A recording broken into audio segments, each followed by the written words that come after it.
Right, our scripture reading this morning is from the book of John chapter 9. All right. John chapter 9, John chapter 9, John chapter 9. Josiah Muchena Mangwanani, a good morning to you. God bless you. Thank you so much for tuning in. God bless you. Thank you so much for tuning in. John chapter 9 from verse 6. John chapter 9 from verse 6. Having said this, he spit on the ground and made some mud with the saliva and put it on the man's eyes. Go, he told him, wash in the pool of Siloam.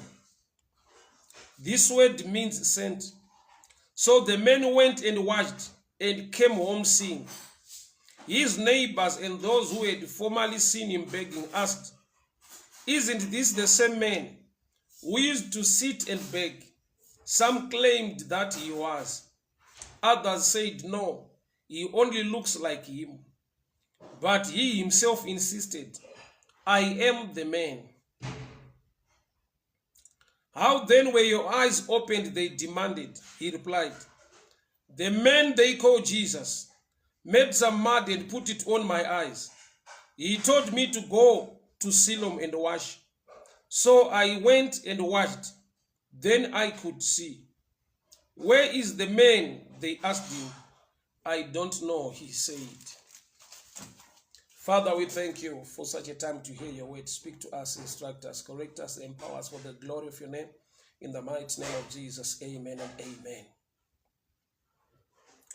Nyaya ndinayo mangwanani ano idau ine chekuita nekuporeswa kwemurume akaberekwa riri bofu waigara pane imwe nzvimbo. Chandibata chandidena kushumira vhangeri iyi inhau yekuti Jesu wakatora mavhu akaisa mumeso emurume waiva bofu. Wakakanya mavhu nemate ndokuisa mumeso emurume aiva bofu, kwakumutuma kuti chienda undogeza kurwizi Siloam. Nyaya ndinayo mangwanani anhasi ndekungoteerera Mwari, nyangwe zvine jecha, nyangwe zvine mavhu zvichiita sekunge hazvibude zvakanaka, but nekuda kwekuziva kuti Mwari ndiMwari uye vakatendeka uye vakanaka nguva dzese, unosangana nezvauri kuda, ukafambira zvaari kuda kuti ufambire, ukaenda kwaanoda kuti uende, ukaita zvaanoda kuti uite. Jesu unoporesa, asi on this incident ari kucreata a process inolida kuhealing. Kuna blind Bartimaeus, Jesu vakangomuti unoda ndikuitire, iye akati ndoda kuti ndione. Jesu vakamuti chione. But kune murume uyu pana John chapter 9, Jesu vari kutuma munhu, enda undogeza kurwizi Siloam. Kurati murume uyu ari kutumwa ari bofu, ari kuudzwa zvekuita, ari kuudzwa kwekuenda, ari bofu kudaro anotumika, ari bofu kudaro anotumika. Go and wash kuriver Siloam. Ndoda tikasike kuona chinhu ichi. Nhau iripo ndeyekuti munhu ageze ivhu riri kumeso kwake. But Ishe vanosarudza nzvimbo yekundogezera river Siloam. Aigona kugeza chero mvura iri pedyo, kana kushedzera kuvanhu vari pedyo kuti ndipeiwo mvura ndigeze meso angu, kana kunanga kumba kwawo kwaanogara oti ndipeiwo mvura ndigeze meso, kana kunanga pachechi yaiva close. But Jesu unotaura a specific name. Unotaura pamusoro perwizi rwaasarudza, enda undogeza kurwizi Siloam. Zvireva kuti murume onyango ari bofu anofanirwa kutsvaka kune rwizi Siloam, anofanirwa kuendako kuti agone kudzoka achiona. Hongu ndiJesu unogona kuporesa instantly, ipapo neshoko bedzi kuti chipora, asi murume uyu unotumwa kuti enda undogeza kurwizi Siloamu. Samuchiona nedzimwe nguva handigone kuramba kuti Mwari vanogona kuporesa munhu pachishanda process ine chekuita zvichida nemavhu, matombo kana mvura. It's possible, it's biblical, zvirimo mushoko raMwari kuti neimwe nguva Jesu wakaporesa munhu nenzira yekumuti enda undogeza.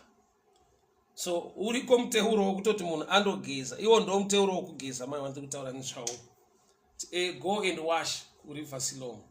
So murume wakatumwa kundogeza, healing ndobva yamanifesta in the process yekugeza meso ake, but asangana naJesu anogona kuporesa ipapo.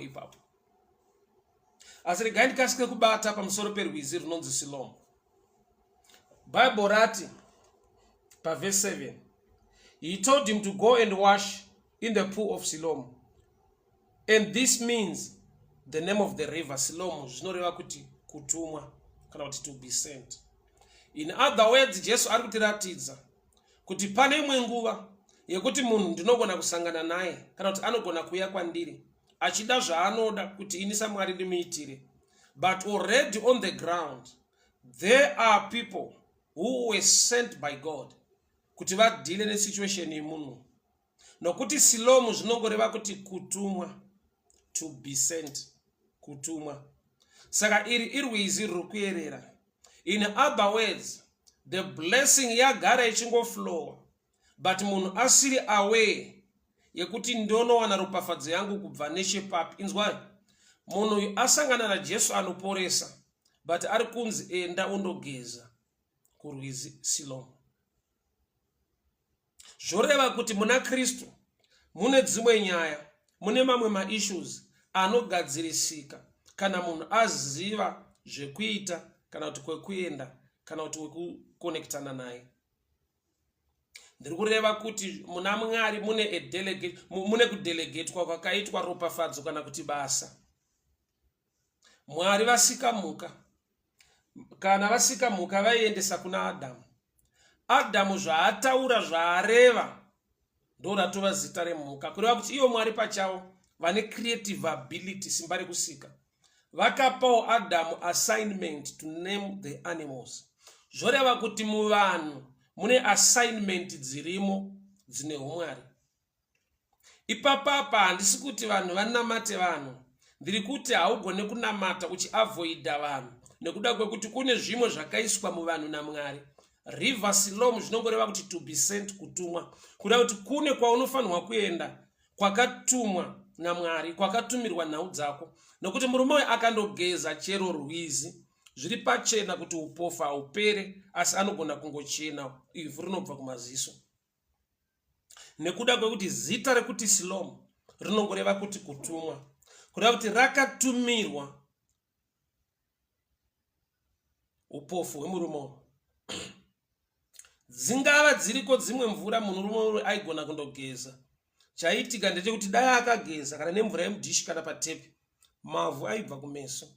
But nokuti hazvina kutumirwa upofu hwake, aingochena bedzi, mavhu aibva kumeso, but upofu hwaisapera. So Siloamu zvine chekuita nekupedza upofu, nokuti zvinongoreva kuti to be sent, kureva kuti Jesu ari kuti ndine wandakatuma anogadzirisa upofu hwako, ndine wandakatuma. Saka chaakuitika ndechekuti Jesu paari kuisa mavhu kumeso ari kupa murume uyu a reason to go and wash, nekuda kwekuti dzimwe nguva murume uyu anga ageza kare. Saka paaiswa mavhu apiwa a reason yaanganzwawo kuti ndinofanirwa kubvisa mavhu aya ari kumeso aya. So Jesu paaisa mavhu amupa a reason to go, nekuti nedzimwe nguva munhu anoti ndoendei kumunhu, ndotsvagei kumunhu, handina basa nemunhu. Saka Jesu ari kuti there is a reason yandakuisa pauri yekuti ugone kukonekta naSiloamu, to be sent, kuti upofu hwako ugone kupera. So kune zvakaitwa naMwari kare zviri kuyerera seriver Siloamu, zviri kuflowa. Vanhu vane machallenges nematambudziko, but havana a reason to go there. Jesu anoporesa, simba racho anaro. Shoko rekuti chipora upofu ngaupere riripo. Akadaro kuna blind Bartimaeus, receive your sight. But with this man wakakanya ivhu pasi nemati, akamisa kumeso, akamutuma. Kunati murume uyu ari kutumika nyangwe ari bofu, ari kutumika nyangwe ane condition, ane situation yakadaro. Aigona kutova ne reason yekuti aiwaka handioni saka munonditumirei. Bandofunga paakanzwa kuti ndiJesu ari kuisa mavhu mumeso ake, akawirirana nazvo haana kuita naro. Unoziva kune imwe situation yekuti Mwari vari kuda kuedza kuigadzirisa, but in a way yekuti ukasaziva kuti ndiMwari unotoona sekunge uri kuomeserwa. But let me show you a picture. Murume uyu nokuti ibofu akaiswa mavhu kumeso, haasi kutoshorwa nekuda kwekuti agara haoni. So whether ane mavhu kana kuti haana, murume uyu haoni. Saka chinoita kuti awirirane neprocess iri kushandiswa naJesu yekuimisa mavhu ndeyekuziva kuti at least something is happening to me now, zvichiitwa naMwari. Nokuti ndanga ndakachena ndisina mavhu, but pasingataurwe nyaya yehealing kuti enda undogeza. But izvezvi paari kuiswa mavhu mumeso, ndokubva aziva kuti ndiJesu ari kuzviita.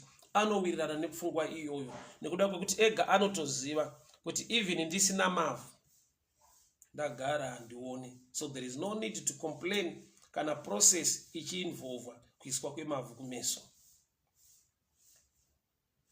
Ndaimbotara nevamwe pane imwe nguva kuti unonzwa munhu achiti kuchechi kuva kutotiita varombo, vari kungotitorera vachitibira, hatisina kana chinhu.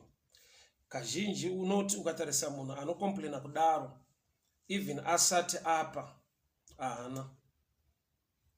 Asati apa anenge agara asina, achitotambudzika, achinetseka. Kuti iye anzwe sekuti pane mweya yetsvina inomurwisa kuti ararame upenyu ihwo hwokushaya, anonzwa sekunge zviri normal. Kusvika pataurwa kunzi chipa kuna Mwari, ndopa anonzwa kuti taakubirwa. But wakaipa akamuvhara meso nekufunga kuti azive kuti iyo life yandiri kurarama ndisandatombopawo, ndinenge ndakatobirwawo kare blessing nefavor. Why?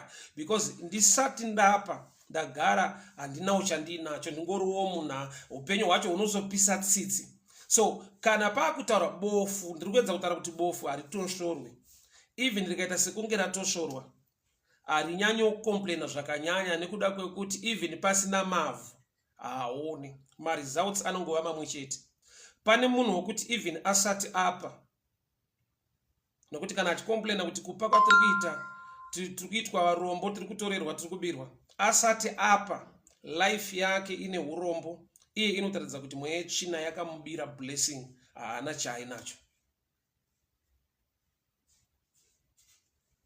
So muupenyu hwokutambudzika munhu akanzi kupa kwakanaka, afanana nebofu raiswa mavhu kumeso, nokuti even asati apa haana chaanonongedzera chakanaka chiri muupenyu hwake. Sa akadzidziswa kupa, ndo paanonzwa kuti this time ndiri kubirwa. Gamba life yake yakabirwa kare, upenyu hwake hune attack iripo yaari kutadza kuona kuti ndine mweya yetsvina iri kundirwisa. Zvakafanana nekunyika, zvinoitwa kunyika vanodaiso. Ukabudirira ukava nemari zhinji, they investigate you. Waiwana sei, zvavamba sei. But kana uri murombo, they will never investigate kuti urombo hwakauya sei. Vanoti inature yako ndo zvaunofanirwa kuva. Vanhu vanogona kuongorora kana munhu achinzi abudirira, avaka imba, atenga motikari, adi, vanoongorora zvafamba sei. But munhu yeye asina chaainacho, achitambudzika, asina pekugara, asina munhu anomubatsira, hakuna vanomboda kutora time yekuinvestigata kuti munhu uyu nhamo yakatangira papi, ndeyake, zvakafamba sei kuti asvike pakutambudzika neupenyu unorwadza hwakadai. They would never do that. Vanenge vachiti it's normal, it's okay. But when you rise, there is something wrong somewhere. Opane utsotsi hwakaitika kuti vati upenyu hwako huri kurarama izvezvi, mweya yetsvina yakakutsotsa, Satani anokurwisa, hauna chauinacho uri kunetseka. hakuna vanhu vane worry nekunetseka nazvo. They will get worried when you try to break out of that system. Ndiri kuedza kutaura kuti kudii? Ndiri kuti chakapa murume kuwirirana nekuiswa mavhu mumaziso naJesu ane kuziva kuri maari kwekuti ndagara handioni. Saka whether ndine mavhu kana kuti handina mavhu mumaziso, chiripo ndechekuti at least Jesus is doing something chine result inogona kundinakira. Murume uyu ari bofu aone, akaiswa mavhu mumaziso, kukomplena kwake hapana nekuda kwekuti ari kuunderstanda kuti ndagara even ndisina mavhu, things are not okay.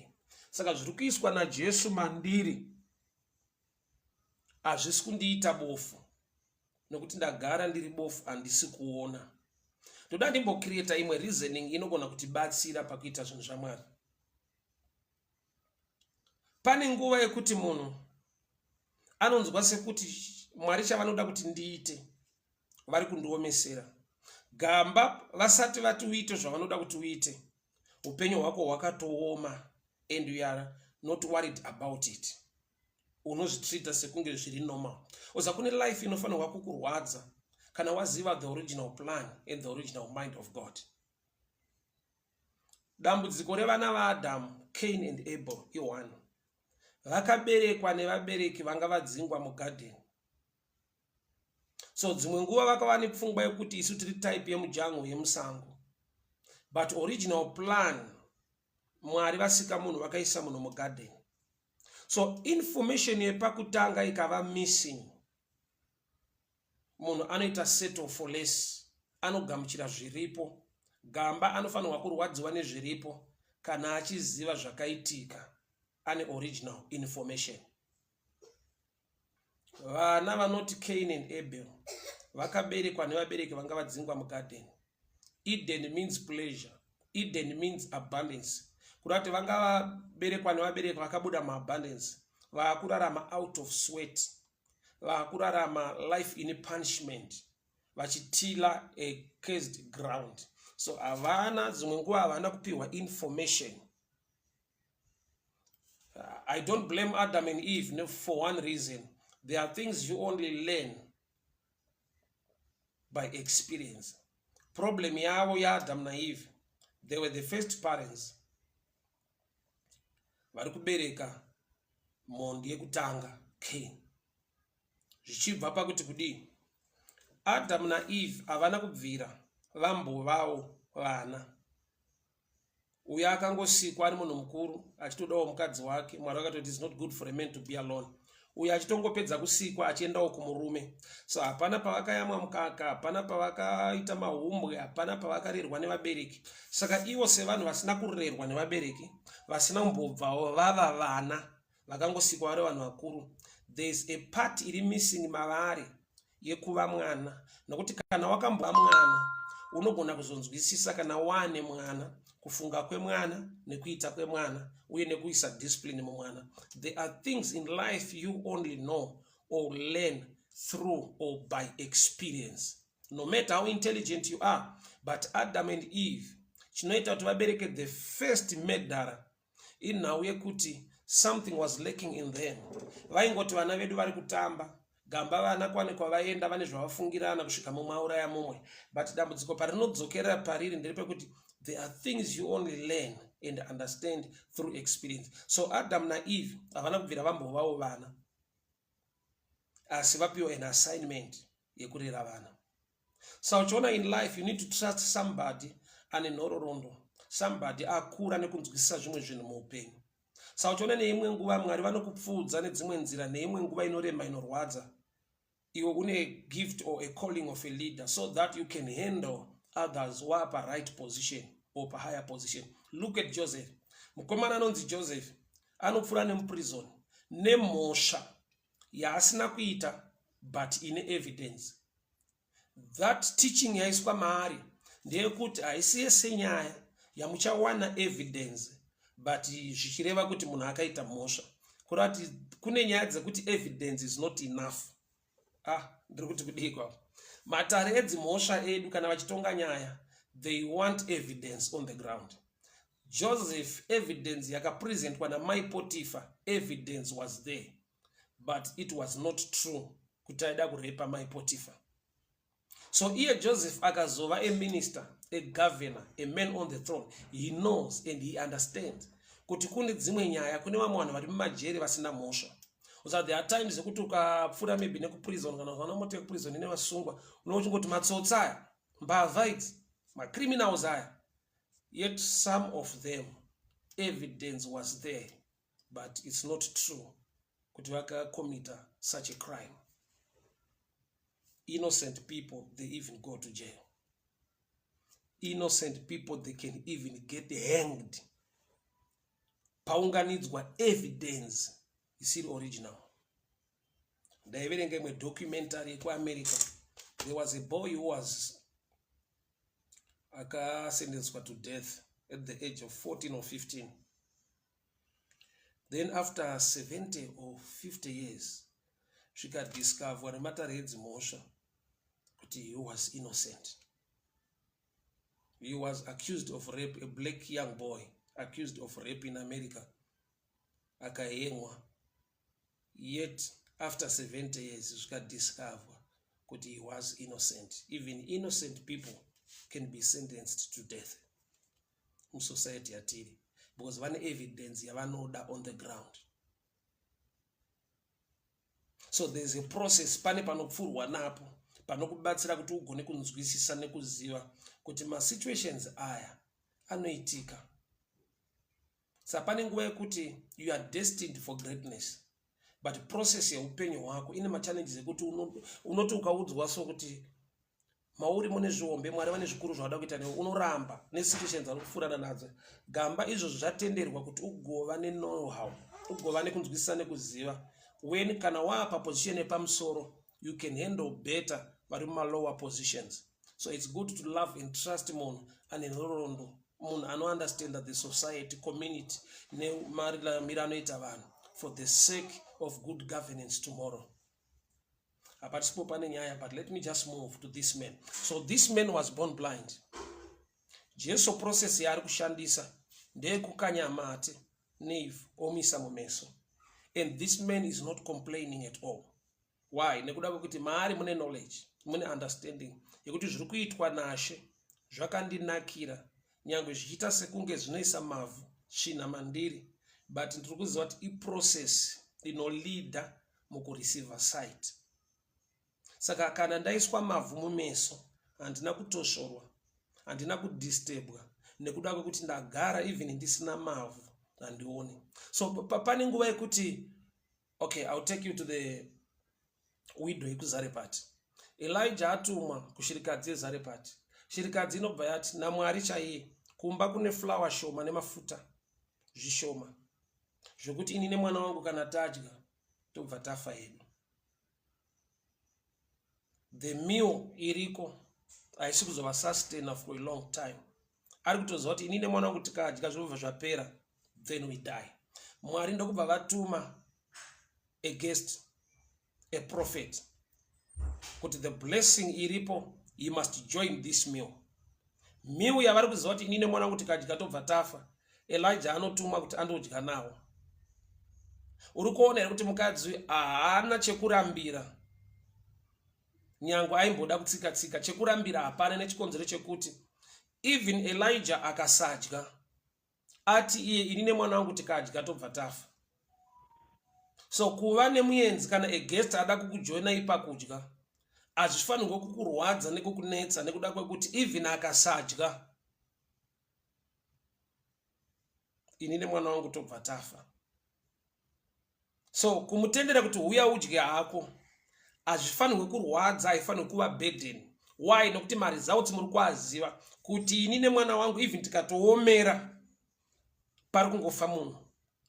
So kana Mwari vatuma munhu, a prophet, to join in this meal, truly this must be a breakthrough or something good coming our way. Mauri ngamiswe reasoning naMwari, unzwe kuti zviri kutaura Mwari muupenyu hwangu haisi burden, but a process inolida kusolution. So the blind man was sent bofu rakatumwa. Oza kutumika uri bofu kunotora kunzwisisa uye nekuziva ari kukutuma. Why? Because you've got a reason yekuti azviiti. 1 Samuel chapter 9. 1 Samuel chapter 9. The first king of Israel, anonzi Saul, akatumwa kunotsvaka madhongi nababa wake. The end of the story, he was anointed to become the king in Israel. But kumba kwavo kwaitova nevaranda vashandi vepamba. Baba vake Kish vachitotaura naye, vanoti tora muranda wako muende kundotsvaka madhongi. Take your servant and go and look for the donkeys. Aigona kuti aiwa kababa, vakomana ndosaka vari pano makavaemploya ndeve basa, ndo basa ravo, ngaende kunotsvaka madhongi. But uyu akabvuma kutumika. Ipo pamba pane vanhu vanofanira kunge vachitumwa. End of the story, ikava advantage kwaari, why he was anointed to become first king of Israel. So pane nguva yekuti the reason to complain unayo. The reason yekucomplain kana kuti yekuramba kutumika, yekuramba kuita zvinhu inenge iripo, iri valid pa common sense. But when it comes to the things of God, dai Mwari vatibatsira, tagona kutumika nyangwe tiine mafu. So murume akanzi enda undogeza kurwizi Siloam. Kwete kune mvura yese chero pane mvura. He mentioned the name of the river. Go and wash kuliva Siloam. So bofi rakaenda akandogeza akadzoka achiona. Wakatumika riri bofu akaenda kuSiloam ari bofu akandogeza akadzoka achiona. Pane kumwe kutaura kwevanhu kuti hai nini, Jesus is my last bus stop. You are true. That's true. You are correct. Jesu ndiye our last bus stop. But muna Jesu dzimwe nguva mune ma instructions anoita kuti tiende somewhere. Ende kwataenda ikoko tosangana neimwe blessing. Zviri pachena kuti murume uyu kana Bible richiti akadzoka achiona, zvinoona kuti nyangwe akasangana naJesu, akabva pana Jesu ari bofu. But paakabva kuSiloam akadzoka akuona. Zvoreva kuti pane munhu akauya kwaJesu, munhu ariko kwaMwari, munhu ari kunamata ari muchechi. But situation yake inoita sekunge haina kugadzirika. Iye asvika paari. Iri nhau yekuti there is an instruction yaari kuignore. Although he is in church, although he is a believer, but pane an instruction inoconnecta kublessing nefavor yaari kuona sekunge waste of time. Kana ndauya pana Jesu, zvinhu zvangu ngazviite. Murume uyu anga ari pana Jesu, murume uyu akasangana naJesu. But Bible wrote akabva ipapo riri bofu. Nokuti kana richiti paakasienda kuSiloam akadzoka achiona ageza, zvinoti akaita encounter with Jesus and he remained the same till ateerera an instruction yaaudzwa naJesu. Situation ndopa yakachinja. So which means, in other words, you can encounter Jesus, you can be in church, you can be a believer, and your situation will remain like that. Kushika wakunzwisisa kuti situation yangu haisi instant. Situation yangu inoda kuti ndigone kutumika, ndiite zvokudiwa naMwari kuti ndiite, ndiende kwavanoda kuti ndiende, ndinoita zvavanoda kuti ndiite.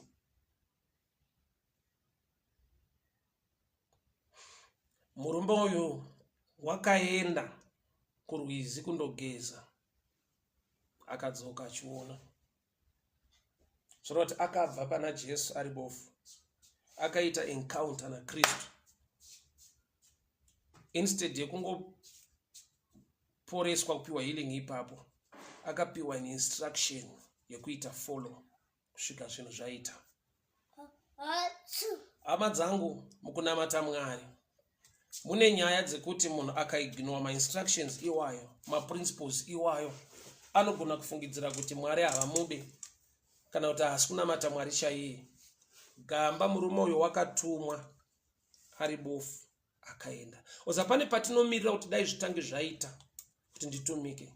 Pane patinoita reasoning yekuti aiwa Mwari vakandikomborera in this way, then I'll do this. Mwari vakandiitira zvakati, ndo pandichaita zvakati. Yet pane pamwe pakuti unogona kutotumwa healing yauri kuda, blessing nefavor zvauri kuda, zvakavigwa muobedience despite kuti une situation iri kurwadza nekurema. That's a picture of faith there. Kutumika uri bofu. Kuudzwa zvekuita. Iwe une zvaunoda kuti Mwari wacho vakuitire. Imagine murume uyu aigona kuisa this request kuti Ishe kwamuri kundituma ndanzwa ndiri kuda, but nyaya iripo ndeyekuti handione ndiri bofu. Dai mandiporesa, mandiudza kwekuenda. Gamba Jesu vari kuti kupora kwako kuri mukuita zvandiri kutaura, iwe uri bofu. Rwendo rwebofu. Let me title this message, this title, Rwendo rwebofu, the journey of a blind man. Rwendo rwebofu, the journey of a blind man. Upofu ungangova a picture a financial challenge in your life. Upofu ungangova a picture ye situation in marriage mako. Upofu ungangova a picture ye dambudziko rauri kusangana naro. But nyaya ndeyekuti do what the Lord is telling you to do. Usangane nezvaunotarisira, nezvaunoshuvira kuti Mwari vaite muupenyu wako. It reminds me the book of Luke 17:11. Varume vaine maperembudzi vakangonzi naJesu, go and show yourself to the priest. On their way they were healed. So the healing was on the way. The healing yanga yakavigwa muobedience. Eish.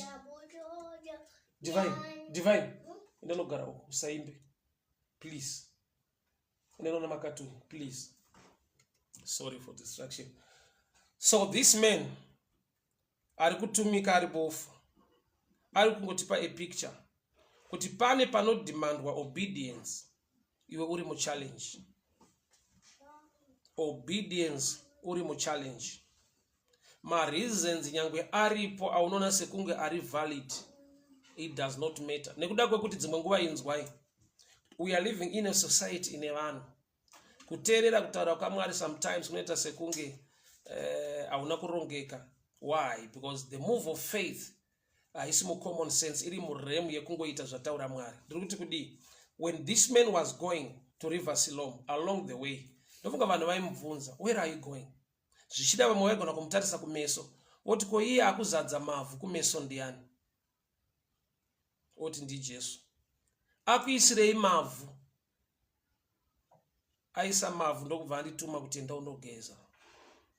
Society yedu hainyarare kana uchiita zvawanzi naMwari ita, especially when you have a challenge and the Lord puts a demand on you. Society hainyarare. Mwari vakakuti do this, iwe une problem yaunoda kuti Mwari vakuiti. Imagine munhu ane mavhu ari kutatarika kufamba kutsvaga kuti ndiri kuenda kuSiloam, oudza vanhu kuti I have made an encounter with Jesus. They will say haasi Jesu. Why? Because kune vamwe vanoziva Jesu by experience, vasina revelation. Kune vanoziva Jesu by experience, but vasina revelation. So murume akaudza vanhu kuti I have made an encounter with Jesus. They will say no. Iye akasangana newe urambe wakadaro. You know such sayings. Kuti iye akasangana newe urambe wakadaro. Yet murume akasangana na Jesu akaramba ari bofu. Akaita stoita sekunga aita wesi, but atumwa kuno connecta healing yake. So along the path, along the way achienda kuSiloam, mu society mune vanhu vaigona kumubvunza kuti ko naiwe akutuma uri bofu ndiani? Ko naiwe akuisa mavhu kumeso ndiani? Akangoti Jesu. Society nomuti aiwa Jesu adaro. Uzapane nguva yekuti una Mwari, Mwari vane zvavari kuita newe muupenyu, asi vanhu ukavaudza kuti God is with me, vanoona sekunge uri kureva nhema, uri kunyepa. Why? Nokuti vana Mwari wavanoziva achiita mamwe maitiro kwete zvaitika pauri. That's why I always say kuti ma testimony akanaka anoti encourage, anoti simbisa, anotiratidza, anotiudza kuti Mwari vari kuita zvinhu muupenyu hwevanhu. But testimony ngairege kuva a formula yekuti mumwe nemumwe anofanirwa kukopa kana kuti zvinoitika kuna ningi ndo maitikiro azvichaita kwauri. Mapofu akawanda, but healing dzakashandiswa naJesu kuna akaiswa mavhu mumeso. So there are times yekuti mavhu ako meso ako ane mavhu, and the society is saying haasi Jesu haadaro. Pane pekuti unoita encounter naMwari, Mwari vokupa assignment, usati wasangana neblessing, the society haigone kuzvigamuchira. Imagine God sending you to preach. I'll give you an example of my life. When God sent me to preach from 2006, boots yakabvaruka, hembe yakasviba, hauna kana sipo yekugeza hembe yako. Mwari vaisa a message pauri, go and win souls. Ndomira parengi ndotanga kuparidza. People came to me, zvichechi zvinopengesa. You hear people saying that. Why? Because when they look at you, they will judge. Kuti kana asangana naMwari, atumwa naMwari, ane anointing, ari munhu waMwari, tarisai zvaari. Yet unogona kutumwa une mavhu mumeso, but utori munhu akatumwa naMwari. Unoziva here kuti kana wakuona, like what happened to this man, paanga akuona, vanhu vakauya kwaari, vakati no, he only looks like him. Iye akataiwa ndini. Kana wakuona, vanotanga kuramba kuti hausiriwe. Mwari ngaakuropafadze to such an extent. Ropafadzwa zvokuti vanhu vanofunza kuti hausiriwo waimbotambudzika matambudzikiro iwayo. Ropafadzwa to an extent yekuti vanhu vanoramba kuti ndiwe waimbonetseka kudaro. Because pane a testimony, a blessing yekuti Mwari vakaisa pauri, ukaudza vanhu kwawakabva nezvaitika, people will say no. Dauda ngotisimbisa hakuna zvakadaro. Kune ropafadzo yekuti ukataura kwawakabviwa, vanhu vanofunga kuti uri kureva nhema hazviite. Like the guy wandakatamba naye golf this Saturday. We grew up together. Mkomana ane kumba kwevanhu kwaaichengeta, kumba kwaaigara, so achifidizwa wangu, aifidha huku achichengeta imba nekudii. Now, the Lord turned his life. Ndichitaura naye ndichiti munozwa munhu waMwari mukaudza vanhu kwamakabva, vanoramba. Only us vaizviona will testify. Tinobvuma kuti muri kutaura chokwadi. Things have changed for that guy. A total change. Munhu aigara pamba pevamwe vanhu achifidha huku nekudii. Today he owns 2 houses, 2 beautiful houses. 2 beautiful houses. Munhu aichengeta imba yevamwe vanhu. It's possible. Kudenga kuna Mwari unoita zvishamiso.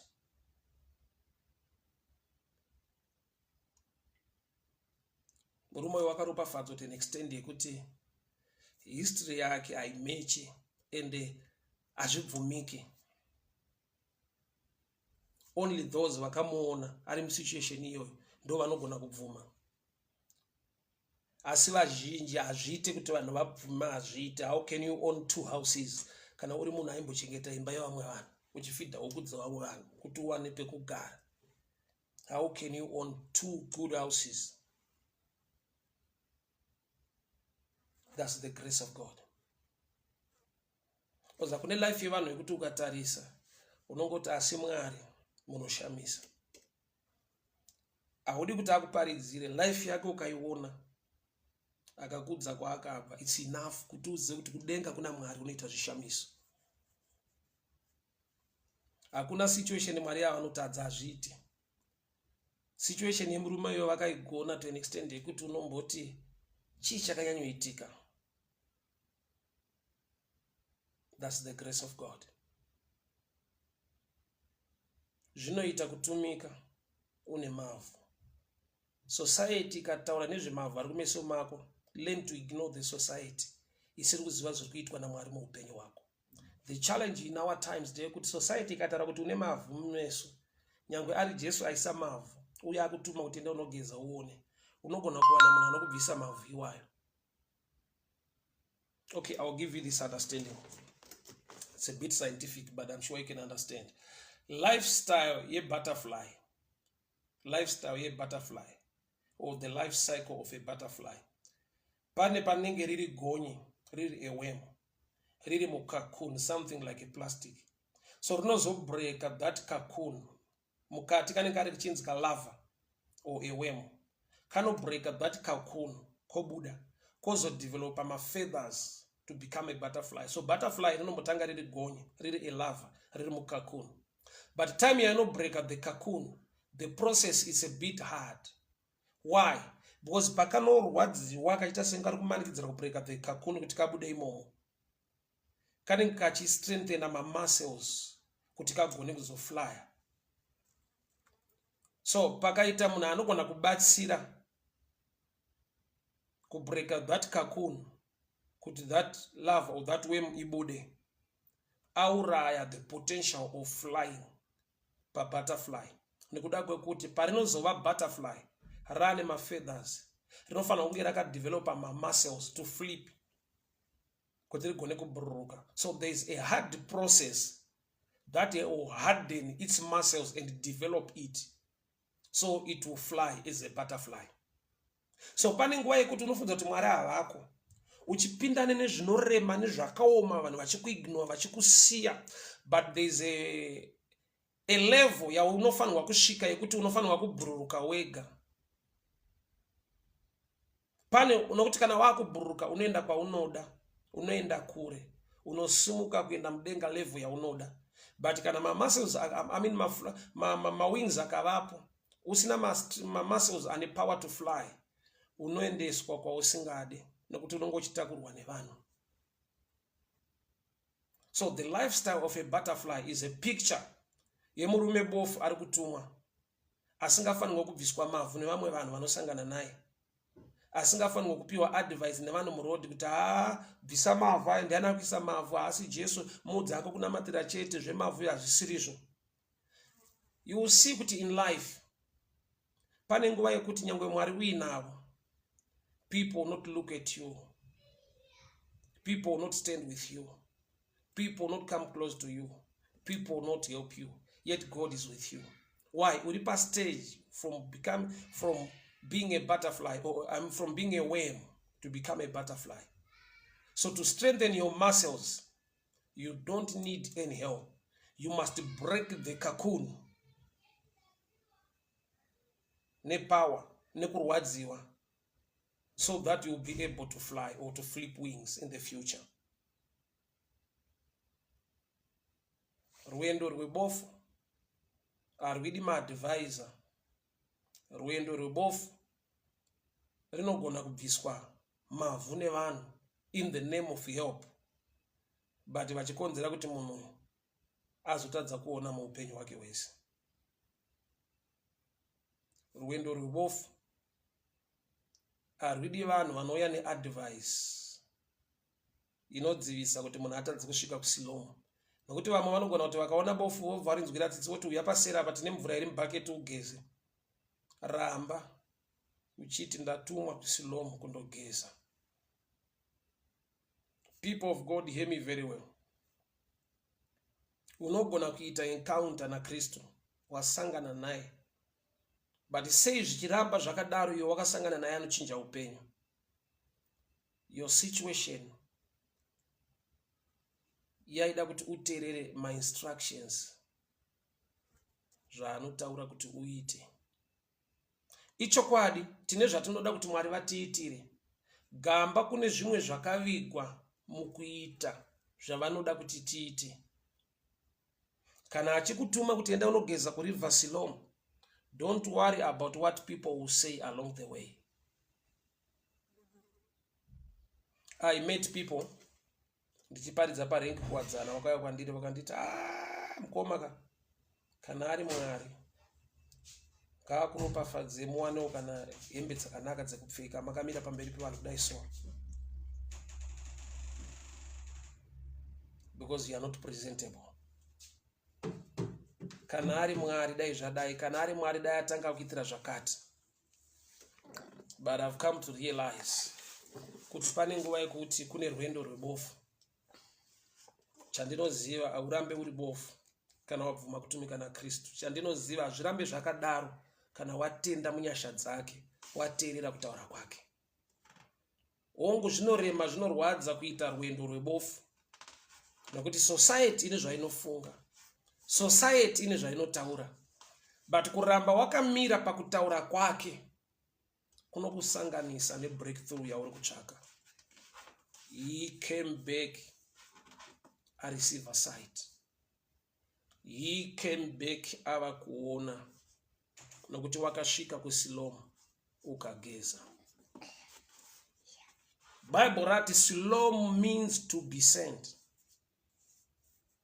Kurati murume ari kutumwa is being sent to a river. Inonzwo futi to be sent. In other words, rekantare neshona yakadai. Murume ari kutumwa kurwizi runonzi kutumwa. Zvorati pane kutumwa kuri in two sides.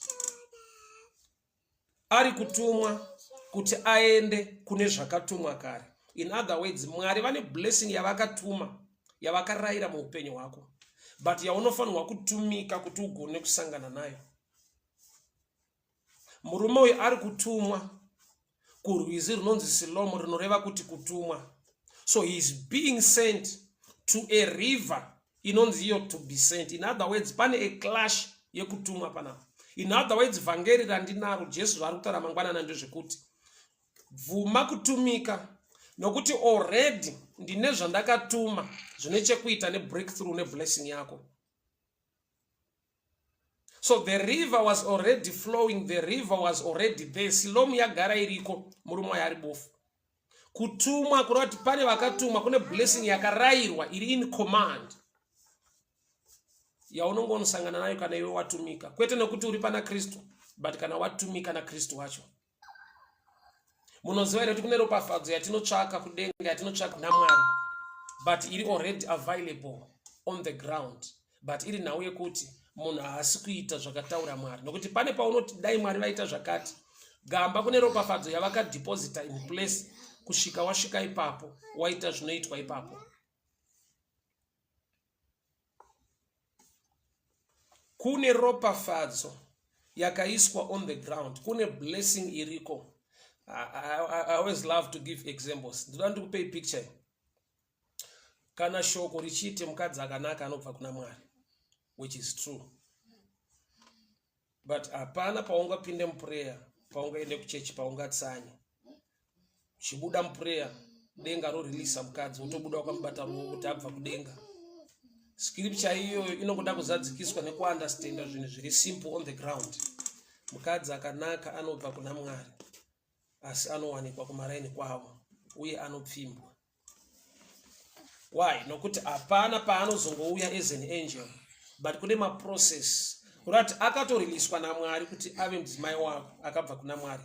But iwe uchitumika, chienda, chifamba, taura nemunhu. So kune mablessings, kune favor yakadepositwa on the ground, yaunofanirwa kusangana nayo kana waita zvaunofanirwa kuita on the ground. Zvafanana nenzvimbo inonzi Canaan. Nzvimbo inonzi Canaan. He promised land. The land was fruitful, was fertile. But a fertile land haugone kubenefita kwairi kana usina kuita plant the seed into that ground. Let's be real and honest on that. Haugone kubenefita the blessing ye fertile land kana usina seed, kana usingagone kudyara, kana usingagone kusakura. Kurati kune process inokusanganisa nechaka statement rekuti nyika yehuchi nemukaka, a place of milk and honey. Madimikira kutaura mutauro wakawanda. Why? Nekuda kwekuti nzvimbo ine huchi inoda kuti vanhu vaite beekeeping. Kune chinoda kubatwa zvakanaka, kune nyuchi dzinoda kupfuyiwa, beekeeping, kuti musangane nehuchi wacho. mukaka kune mombe dzinoda kutinirwa kumafuro, dzinoda kufudzwa, dzinoda kusungwa makumbo kuti munhu agone kukama mukaka. So uchine mukaka handi chinhu chaungasangana nemukaka uchierera murodhi kwete, but kune mombe dzinochengetwa, kune mabeehives anoiswa mumiti to trap the blessing yakataurwa naMwari kuti iri available in that place. Mufunge munyika yatigere mune mablessings are available aripo. For example, minerals. You need mining skill kuti ugone kuwana minerals atakapiwa naMwari pachena. As a nation we are blessed with a lot of minerals, but it takes mining skill to enjoy and partake the blessing ezvinhu izvo zvatakapiwa naMwari. So tikashaya mining skill, gold riri redu will not benefit. Tikashaiwa mining skill, diamond riri redu hatigone kuwana benefit, which means Mwari vakaisa diamond on the ground, in the ground, pakudiwa mining skill to get what God has already given. So tine zvatakapiwa bazvichiri zvakavanzika kusvika taakuziva zvekuita pane zvatakapiwa. So kune mablessings nemaropafadzo atori available, atori on the ground, aripo panyika pano atinofanirwa kusangana nayo, but ndokunge taziva zvekuita. So pane panodimanda mining. Kurara pamusoro pegoridhe wochema unamata without mining skill, you die poor. Yet Mwari vachikutarisa, you are not poor. Vakakupa a blessing and favor on the ground, but you lack knowledge on how to mine or to get the blessing available. So silomu iriko inongogara ichierera, asi mumwe munhu anogona kusvika paanofa ari bofu akasaziva kuti ndinofanirwa kuenda kusilomu kundogeza. Ndinofara kuti Jesu akamupa a reason, nekuti kuiswa kwemavhu kumeso ukanzoenda unogeza, unonzwa iri nyaya yekundogeza mavhu, gamba iri nyaya yekundogeza upofu kuti upere. Jesu paari kuisa mavhu meso ebofu orituma kuti enda unogeza, zvinoita sekunge apiwa a reason to go and wash. Ari kuenda achiti ndiri kunogeza mavhu ari kumeso, gamba ari kundogeza upofu uri kumeso.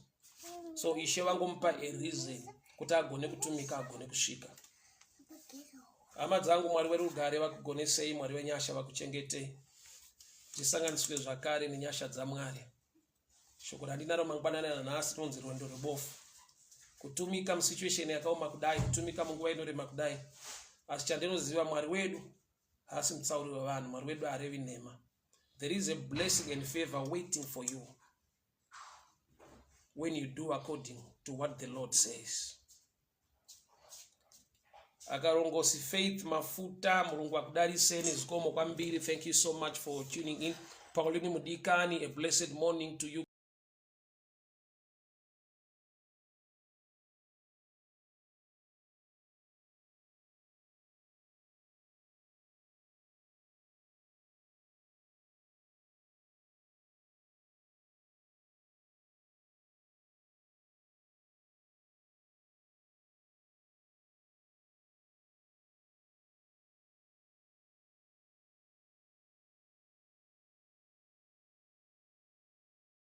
Hapana anogona kurota Mwari, hakuna akaona Mwari.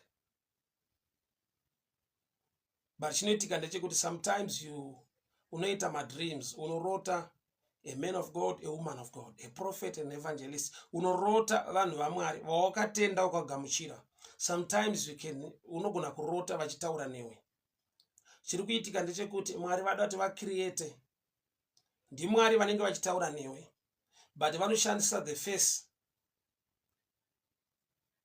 yemunhu waMwari wawakatenda kuti aite sekunge ndiye ari kutaura newe.